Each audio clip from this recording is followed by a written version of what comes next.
तेनालीराम अपमान का बदला। तेनालीराम ने सुना था कि राजा कृष्णदेव राय बुद्धिमानों व गुणवानों का बड़ा आदर करते हैं। उसने सोचा, क्यों न उनके यहाँ जाकर भाग्य आजमाया जाए। लेकिन बिना किसी सिफारिश के राजा के पास जाना टेढ़ी खीर थी। वह किसी ऐसे अवसर की ताक में रहने लगा जब उसकी भेंट किसी महत्वपूर्ण व्यक्ति से हो सके। इसी बीच तेनालीराम का विवाह दूर के नाते की एक लड़की मगम्मा से हो गया। 1 वर्ष बाद उसके घर बेटा हुआ। इन्हीं दिनों राजा कृष्णदेव राय का राजगुरु मंगलगिरी नामक स्थान गया। वहां जाकर रामलिंग ने उसकी बड़ी सेवा की और अपनी समस्या कह सुनाई। राजगुरु बहुत चालाक था। उसने रामलिंग से खूब सेवा करवाई और लंबे चौड़े वायदे करता रहा। रामलिंग अर्थात तेनालीराम ने उसकी बातों पर विश्वास कर लिया और राजगुरु को प्रसन्न रखने के लिए दिन रात एक कर दिया।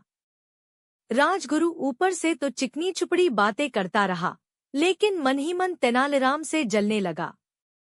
उसने सोचा कि इतना बुद्धिमान और विद्वान व्यक्ति राजा के दरबार में आ गया तो उसकी अपनी कीमत गिर जाएगी। पर जाते समय उसने वायदा किया, जब भी मुझे लगा कि अवसर उचित है, मैं राजा से तुम्हारा परिचय करवाने के लिए बुलवा लूंगा।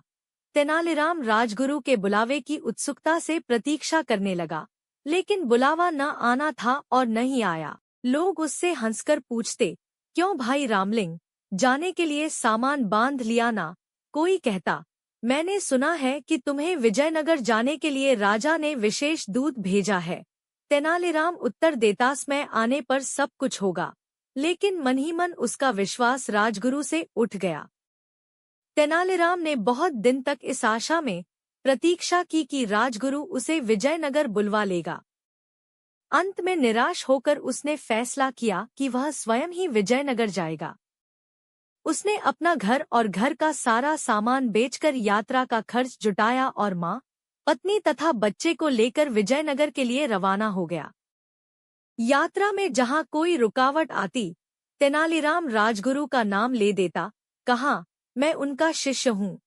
उसने माँ से कहा, देखा, जहाँ राजगुरु का नाम लिया, मुश्किल हल हो गई। व्यक्ति स्वयं चाहे जैसा भी हो, उसका नाम ऊंचा हो तो सारी बाधाएं अपने आप दूर होने लगती हैं। मुझे भी अपना नाम बदलना ही पड़ेगा। राजा कृष्णदेव राय के प्रति सम्मान जताने के लिए मुझे भी अपने नाम में उनके नाम का कृष्ण शब्द जोड़ लेना चाहिए। आज से मेरा नाम रामलिंग की जगह रामकृष्ण हुआ। बेटा, मेरे लिए तो दोनों नाम बराबर हैं। मैं तो अब भी तुझे राम पुकारती हूँ, आगे भी यही पुकारूंगी, माँ बोली। कोडवीड नामक स्थान पर तेनालीराम की भेंट वहां के राज्य प्रमुख से हुई, जो विजयनगर के प्रधानमंत्री का संबंधी था। उसने बताया कि महाराज बहुत गुणवान, विद्वान और उदार हैं, लेकिन उन्हें कभी कभी जब क्रोध आता है तो देखते ही देखते सिर धड़ से अलग कर दिए जाते हैं। जब तक मनुष्य खतरा मोल न ले, वह सफल नहीं हो सकता। मैं अपना सिर बचा सकता हूँ।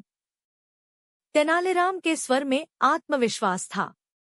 राज्य प्रमुख ने उसे यह भी बताया कि प्रधानमंत्री भी गुणी व्यक्ति का आदर करते हैं, पर ऐसे लोगों के लिए उनके यहाँ स्थान नहीं है जो अपनी सहायता आप नहीं कर सकते। 4 महीने की लंबी यात्रा के बाद तेनालीराम अपने परिवार के साथ विजयनगर पहुंचा।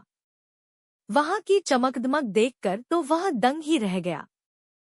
चौड़ी चौड़ी सड़कें, भीड़ भीड़, हाथी घोड़े, सजी हुई दुकानें और शानदार इमारतें, यह सब उसके लिए नई चीजें थी। उसने कुछ दिन ठहरने के लिए वहां एक परिवार से प्रार्थना की। वहां अपनी माँ, पत्नी और बच्चे को छोड़कर वह राजगुरु के यहाँ पहुंचा। वहां तो भीड़ का ठिकाना ही नहीं था। राजमहल के बड़े से बड़े कर्मचारी से लेकर रसोइया तक वहां जमा थे। नौकर चाकर भी कुछ कम न थे। तेनालीराम ने एक नौकर को संदेश देकर भेजा कि उनसे कहो तेनाली गांव से राम आया है। नौकर ने वापस आकर कहा, राजगुरु ने कहा है कि वह इस नाम के किसी व्यक्ति को नहीं जानते। तेनालीराम बहुत हैरान हुआ। वह नौकरों को पीछे हटाता हुआ सीधे राजगुरु के पास पहुंचा। राजगुरु, आपने मुझे पहचाना नहीं? मैं रामलिंग हूँ, जिसने मंगलगिरी में आपकी सेवा की थी। राजगुरु भला उसे कब पहचानना चाहता था। उसने नौकरों से चिल्लाकर कहा, मैं नहीं जानता, यह कौन आदमी है, इसे धक्के देकर बाहर निकाल दो। राजमहल के बड़े से बड़े कर्मचारी से लेकर रसोइया तक वहां जमा थे। नौकर चाकर भी कुछ कम न थे। तेनालीराम ने एक नौकर को संदेश देकर भेजा कि उनसे कहो तेनाली गांव से राम आया है। नौकर ने वापस आकर कहा, राजगुरु ने कहा है कि वह इस नाम के किसी व्यक्ति को नहीं जानते। तेनालीराम बहुत हैरान हुआ। वह नौकरों को पीछे हटाता हुआ सीधे राजगुरु के पास पहुंचा। राजगुरु, आपने मुझे पहचाना नहीं? मैं रामलिंग हूँ, जिसने मंगलगिरी में आपकी सेवा की थी। राजगुरु भला उसे कब पहचानना चाहता था। उसने नौकरों से चिल्लाकर कहा, मैं नहीं जानता, यह कौन आदमी है, इसे धक्के देकर बाहर निकाल दो। नौकरों ने तेनालीराम को धक्के देकर बाहर निकाल दिया। चारों ओर खड़े लोग यह दृश्य देखकर ठहाके लगा रहे थे। उसका कभी ऐसा अपमान नहीं हुआ था। उसने मन ही मन फैसला किया कि राजगुरु से वह अपने अपमान का बदला अवश्य लेगा, लेकिन इससे पहले राजा का दिल जीतना जरूरी था।